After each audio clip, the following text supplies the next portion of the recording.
व्यवस्था के नहीं ना आ रहा है कि तिरुवन बाबू इतना ले लीजिए, बढ़ जाइए, काहे ला खेल खराब कर रहे हैं। काहे कि हम इसलिए पूछ रहे हैं कि पूरे SC/ST OBC में महाराजगंज में वो त्रिभुवन बाबू है कैंडिडेट, इसलिए हम पूछ रहे हैं कि कहीं कुछ नहीं ना हो रहा है कि कहीं त्रिभुवन बाबू खेल ना बिगाड़ दे। देखिए, त्रिभुवन राम आज तक ना किसी से कंप्रोमाइज किया है, नहीं करेगा। नमस्कार, मैं हूं आपके साथ हरिराम राय और आप देख रहे हैं सूचना केंद्र। हम अभी हैं महाराजगंज के प्रत्याशी त्रिभुवन बाबू के साथ और इनका चुनाव चिन्ह है फलों की टोकरी। आज हम इनसे बातचीत करेंगे महाराजगंज में इनका कैंपेन किस तरह से चल रहा है और आखिर महाराजगंज में ये चुनाव लड़ने का इनका क्या मोटिव रहा होगा, आखिर क्या सोच के इन्होंने अपना नामांकन का पर्चा महाराजगंज में इन्होंने दाखिला दिया होगा। तो आइए सब मिलवाते हैं आपको त्रिभुवन राम जी से। कैसे हैं सर? जी नमस्कार। कैसे हैं जी? बहुत अच्छे हैं, ठीक है। आवाज बुलंद नहीं लग रहा है। नहीं, एकदम बहुत अच्छे हैं, ठीक है ना, चल रहा है ना कैंपेन बढ़िया से? बहुत अच्छा चल रहा है। तो कैसा अभी कैंपेन में आपका क्या रूटीन है चलने का? देखिए, हम लोग तो ये महाराजगंज क्षेत्र में डोर टू डोर हम लोग घूम रहे हैं। जनता की आवाज हम लोग के सामने मिल रही है कि 1957 से लेकर के आज 24 हो गया। यह 24 में देखिए, 24 तक आपका जितने भी कैंडिडेट आए हैं वो सिर्फ आपका जो है विशेष जाति के लोगों ने महाराजगंज क्षेत्र में कब्जा कर रखा था। तो यहाँ की जनता एकदम हताश है कि अब हम लोग को क्या होगा। ये लोग शुरू से ये है कि हमेशा कब्जा करके रखे हैं महाराजगंज में।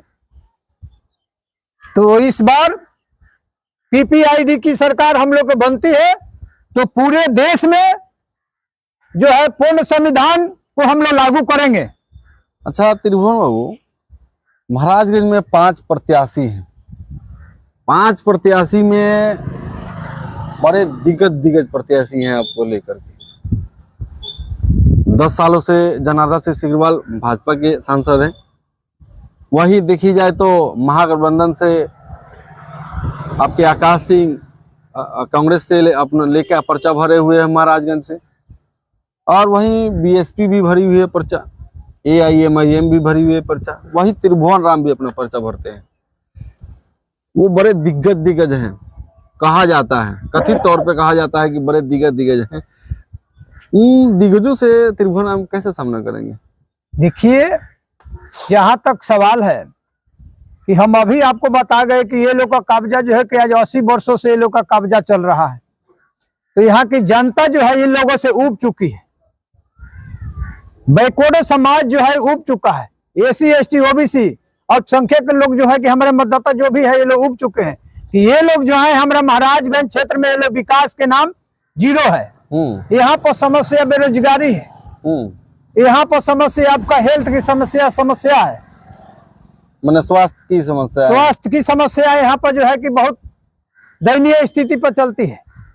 अच्छा, शिक्षा संबंधित काफी जो है यहाँ पर लो स्तर पर है। ऐसा कहा जा रहा है, महाराजगंज में घूमने के दौरान हमें ये सुनने को भी मिल रहा है कि भाजपा के साथ तो स्वर्ण वोटर पूरा एकदम फुटा ठोक के है, कांग्रेस के साथ यादव वोटर है, ऐसा कहा जा रहा है। कथित तौर पर भूमिहार वोटर भी उनके साथ बहुसंख्यक में है। सचिदानंद राय जी भी खड़े होने वाले थे लेकिन उन्होंने पर्चा बैक कर लिया, पर्चा भरा नहीं। और उनके साथ महागठबंधन होने के चलते माइनॉरिटी भी उनके साथ है, मुस्लिम वोट भी उनके साथ है। आपने क्या सोचा, आपके साथ कौन है कि आपने पर्चा भरा? देखिए, हमारे साथ SC/ST OBC के लोग, हमने पर्चा जब हमने PPID से अपना नामांकन किया तो इस क्षेत्र में मात्र 19 आदमी का नामांकन हुआ। हाँ। जिसमें 14 आदमी को आपको 13 आदमी का नामांकन रद्द हो गया। 13 आदमी का नामांकन रद्द हो गया और एक आदमी जो है वो नाम वापस ले लिए। क्या नाम ने वापस लिया था? आपका लालू प्रसाद जी करके है आपका प्रत्याशी, तो वो अपना नाम वापस ले लिए। तो यहाँ पर बचे 5। तो 5 आदमी जो है ये लोग जो पहले से कब्जा कर रखे तो सोचे है कि मेरा ही कब्जा रहेगा। तो इस बार यहाँ की जनता निर्णय ले लिए कि अब के बार महाराजगंज क्षेत्र में त्रिभुवन राम को ही हम लोग जिता करके पीपीआईडी को जिता करके पार्लियामेंट में भेजने का हम काम करेंगे। अच्छा त्रिभुवन बाबू, इन दिग्गजों से सामना करने का क्या आपके पास तरीका है, कैसे मैंने तरीका करेंगे? देखिए ये तो हम कह रहे हैं कि एससी एसटी ओबीसी अल्पसंख्यक के लोग जो है ये लोग उब चुके हैं कि हमारे यहाँ विकास के नाम का चीज ही नहीं है। ये लोग आए सत्ता पर राज किया। आज मैं कई गांव में घूमा और देखने को मिला, अगर कोई संसद ने जीता यहाँ पर तो उस गांव में भी अभी आज तक मुंह दिखाने का कार्य नहीं किया है।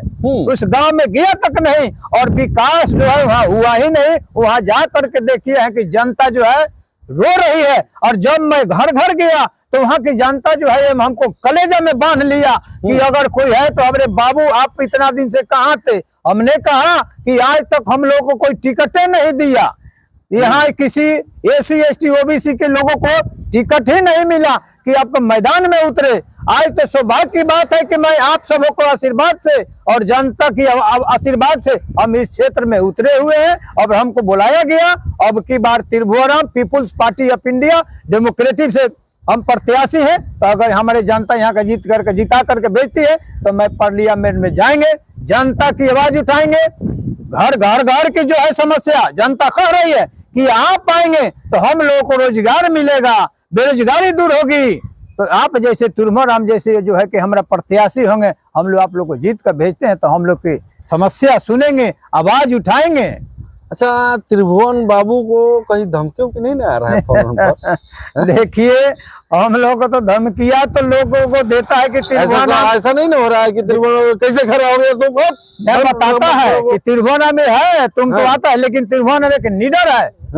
अब धमकी आ रही है, धमकियां तो आती जाती रहती है, लेकिन धमकी से त्रिभुवन हम डरने वाला नहीं है। यह समाज जनता की आवाज है। 19,31,812 वोट जो है जनता की आवाज जो है पार्लियामेंट में भेजने के काम करेगी। ये लोग का मुंहतोड़ जवाब देने का करेगी। एक बात पूछेंगे, चूंकि प्रत्याशी मैंने के साथ होता है जी, सुना है, तो हम सोच रहे हैं कि पूछ भी ले आपसे, कहीं व्यवस्था के नहीं ना आ रहा है कि त्रिभुवन बाबू इतना ले लीजिए, बढ़ जाइए, काहेला खेल खराब कर रहे हैं? काहे कि हम इसलिए पूछ रहे हैं कि पूरे एससी एसटी ओबीसी में महाराजगंज में वो त्रिभुवन बाबू है कैंडिडेट, इसलिए हम पूछ रहे हैं कि कहीं कुछ नहीं ना हो रहा है कि कहीं त्रिभुवन बाबू खेल ना बिगाड़ दे।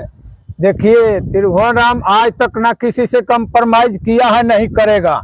यह मेरे जनता की आवाज है। हमेशा हम लोग आगे रहते हैं, पीछे नहीं रहते। अगर मैं पीछे चला जाऊंगा, मैं भाग जाऊंगा तो हमारे जनता रो रही है कि इस तरह की आज तक कोई महाराजगंज में हमारा एससी एसटी ओबीसी का कोई लीडर आया ही नहीं और नहीं खड़ा हुआ, नहीं उसको मौका मिला। तो आज जनता की कलेजा जो है यह सामने त्रिभुवन राम खड़ा हो गया है कि हम कभी किसी से कंप्रोमाइज नहीं कर सकते हैं और नहीं हमारा पीपीआईडी कंप्रोमाइज कर सकती है। हमारा पूरा देश में पीपीआईडी को जो है 325 कैंडिडेट लड़ रहे हैं। तो यह नेशनल की दर्जा मिला हुआ पार्टी को, यह पार्टी जो है मजबूती के साथ अगर आती है। 325 कैंडिडेट पूरे भारत में चुनाव लड़ रहे हैं। हाँ 325 जी। तो 325 में हमारा अगर पार्टी के हमारे कैंडिडेट जीत करके आते हैं तो हमारा जो है कि वहाँ पार्लियामेंट दिल्ली में जाएंगे तो हम जनता के लिए जो हम लोग कार्य करेंगे यह देश में देखने को मिलेगा। हर गली गली, हर घर जो है कि हमारा जो है पार्टी जो है कि जाएगी, कैंडिडेट जाएगा और जो है विकास के गंगा बहाने का कार्य करेगा। अच्छा आपके पार्टी की क्या मुख्य घोषणाएं क्या है? देखिए हमारे पार्टी का तो अनगिनत बिंदु हम लोग का जो है, हमारा जैसे शिक्षा पर हम लोग को लेकर चलेंगे, बेरोजगारी पर लेकर के चलेंगे, स्वास्थ्य पर लेकर चलेंगे, जैसे कि हमारा हमें संविधान जो है पार्टी का जो हम पूरे। बाबू बोलिए, आपको महाराजगंज में आप भ्रमण कर रहे हैं, आपको शिक्षा में क्या समस्याएं दिख रही है? शिक्षा में किस तरह से बदलाव करना चाहते हैं शिक्षा में? देखिए शिक्षा में हम बदलाव कर रहे हैं कि जो हमारे बच्चे भाई ये हमारे शिक्षा को हम जो है कि राष्ट्रीयकरण करेंगे। सिलेबस जो है सरकारी जो स्कूल में आपका जो कृषि के क्षेत्र जो है हमको राष्ट्रीयकरण भी करेंगे।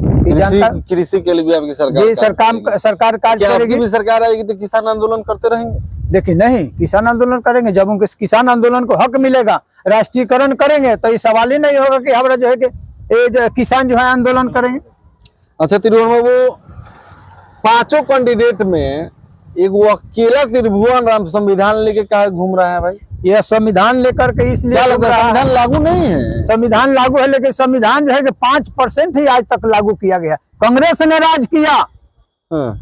बीजेपी वाले ने राज किया, लेकिन कांग्रेस वालों ने संविधान को खोखला करके रख दिया, और भाजपा वाले तुला है कि मैं 400 लाऊंगा तो संविधान को ही खत्म कर दूंगा। तो यह जनता के बीच में बताने का मैं कार्य कर रहा हूं कि बाबा साहब का लिखा हुआ संविधान जो है हम घर घर बताएंगे कि यह संविधान जो है हम आएंगे तो पूर्ण रूप से 100% लागू करने के मेरी पार्टी कार्य करेगी। अच्छा, अब क्या महाराजगंज की जनता से क्या अपील? मैं महाराजगंज की जनता से अपील कर रहा हूं कि यहाँ जो है कि आपको 1957 से लेकर 24 तक जो है ये आपका भाजपा और कांग्रेस को राज रहा। अब की बार मैं आग्रह करूंगा, त्रिभुवन राम आप सबों का बेटा है, और जो है बैकवर्डों का है, SC ST OBC का है, अल्पसंख्यक का है। आप एक एक वोट दे करके त्रिभुवन राम को पार्लियामेंट भेजने का कार्य करें कि आपका आवाज में पार्लियामेंट उठा सकूं और आपकी समस्या का समाधान और निराकरण कर सकूं। भारत के लोकतंत्र में चुनाव एक महोत्सव है, एक त्योहार है, और हमारे लिए ये महोत्सव आने वाले समय के लिए रंगोलियां भी भर सकता है हमारे जीवन में, और हमारा जीवन में अंधकार भी भर सकता है। कब? जब हम मतदान करेंगे अपने प्रत्याशी को चुनकर, जब हम मतदान करेंगे अपने प्रत्याशी को देखकर समझकर कि कौन से प्रत्याशी हमारे लिए आवाज उठाते हैं, कौन ऐसे प्रत्याशी हैं जो हमारे लिए बात करते हैं। तो मैं आप सभी भारत के नागरिकों, और खास करके मैं महाराजगंज का वासी हूं, तो महाराजगंज की जनता के लिए मैं खासकर अपील करूंगा कि आप 25 मई को घर से निकलिए। जिनका नाम वोटर लिस्ट में है वो अपने बूथ तक जाइए और ईवीएम का बटन जरूर दबाइए, ताकि आपका भविष्य उसी ईवीएम के बटन से निर्णय होगा कि आपका आने वाला कल प्रकाशमय होगा या अंधकारमय होगा। आप मुझे सुन रहे थे और आप देख रहे थे सूचना केंद्र को। फिर मिलेंगे अगले वीडियो में, तब तक के लिए नमस्कार।